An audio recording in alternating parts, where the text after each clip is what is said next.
बचपन में हम सबके खिलौने होते थे, हमारे सबसे अच्छे दोस्त, हमारे राजदार, है ना?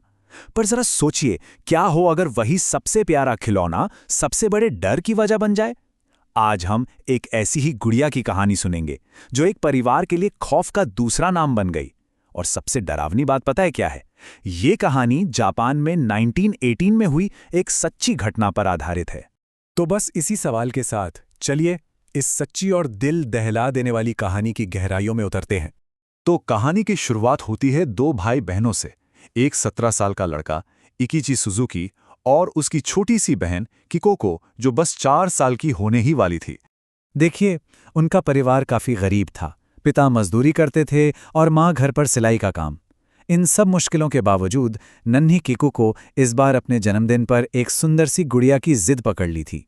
अब घर में पैसे तो थे नहीं, लेकिन इकिची अपनी बहन से बहुत प्यार करता था, तो उसने अपनी बहन की एक मुस्कान के लिए पूरे 1 महीने तक मेहनत मजदूरी करके पैसे जोड़े। बाजार में घूमते घूमते इकिची की नज़र एक दुकान की खिड़की पर रखी एक पारंपरिक जापानी गुड़िया पर पड़ी। वो बाकी गुड़ियों से बिल्कुल अलग थी। उसके चेहरे पर एक अजीब सी शांति थी, लेकिन उसकी गहरी काली आंखें, ऐसा लगता था जैसे वो सीधे रूह के अंदर झांक रही हों। कुछ तो था उन आंखों में जो बेचैन कर रहा था, पर फिर भी इकिची को वो गुड़िया बहुत पसंद आई और उसने उसे खरीद लिया। अपने चौथे जन्मदिन पर जब किकुको ने तोहफा देखा तो उसकी खुशी का कोई ठिकाना ही नहीं रहा। उसने उस गुड़िया का नाम रखा ओकिकू। अब ओकिकू उसकी परछाई बन चुकी थी। वो एक पल के लिए भी उसे खुद से अलग नहीं करती थी। ये एक बहुत ही खुशहाल शुरुआत थी, लेकिन इस खुशी का अंत बहुत ही दुखद होने वाला था। ये खुशी ज्यादा दिन नहीं टिक सकी। कुछ ही दिनों बाद किकुको की तबीयत अचानक बहुत ज्यादा खराब हो गई। वो दर्द से तड़पती रही, लेकिन अपनी आखिरी सांस तक उसने ओकिकू गुड़िया को अपने सीने से लगाए रखा।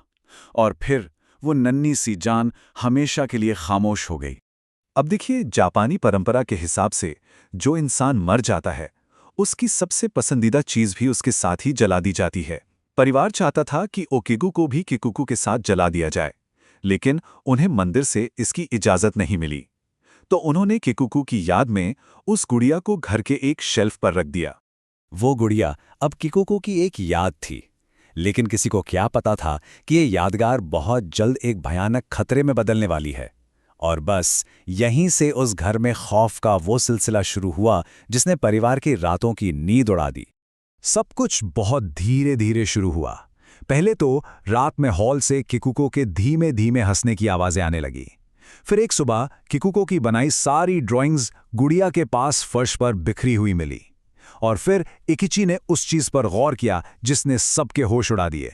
गुड़िया के बाल, वो लंबे हो रहे थे। इसके बाद तो पूरे परिवार को एक जैसे भयानक सपने आने लगे। सपनों में ओकिको गुड़िया उन्हें जान से मारने की कोशिश कर रही थी। और ये कोई वहम नहीं था। गुड़िया के बाल, जो पहले करीने से उसकी गर्दन तक कटे हुए थे, अब लंबे होकर उसके कंधों को छूने लगे थे। और वो अब नकली भी नहीं लग रहे थे। उनमें इंसानी बालों की तरह हल्का भूरापन और 2 मुंहे सिरे साफ साफ दिख रहे थे। परिवार ने खुद को बहुत समझाया कि ये सिर्फ उनका वहम है, पर ऐसा था नहीं।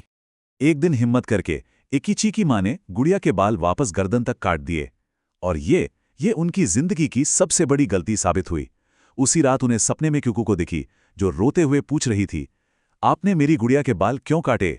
और देखते ही देखते किकू का मासूम चेहरा उसी गुड़िया के खौफनाक चेहरे में बदल गया।